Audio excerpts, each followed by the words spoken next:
My name's Aoife and I work with CC Smugglers. With these guys last year we did about 35 festivals.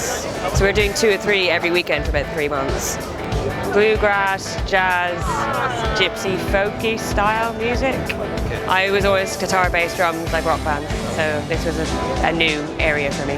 The instruments, so like banjo, I very rarely would have banjos or accordions or double basses to deal with, and not even at all at the same time. The pickups pick up. If this stage is fine, because it's really big, but really tiny stages, all the pickups are picking up everything, but you don't have that issue with just guitar, bass, drums. I used to live in South Dublin, that's where I grew up, and my friend used to put on like local shows in this like town hall, like terrible bands and stuff.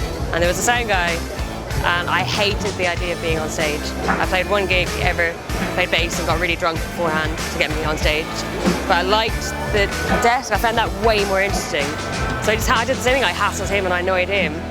And then he didn't turn up for a show one day, and then I did the gig. And I did everything wrong, but I got that kind of like adrenaline rush from it, and then I just kept wanting to do it.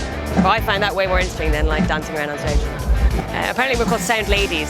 Sound guys and sound ladies. We've got a bit of a nicer, higher title. In the city I live in, I know like 4 or 5. We are there, we're just not as many, we're severely outnumbered. I think that there seems to be this fear about women doing it. It's seen as like a boys' club and like boys only thing, and it's not. And I think once people just get over that fact, it's fine. Get to venues. Nobody's kind of going to hire you really straight out of college. Like I work in a few venues back in Brighton, and I'd never hire somebody straight out of college. So just get in venues, even if it's like open mics or like anything, just start small. Offer to do stuff for no money or shadow someone is a big thing. Don't expect jobs to be handed to you, because it won't happen in this industry anymore.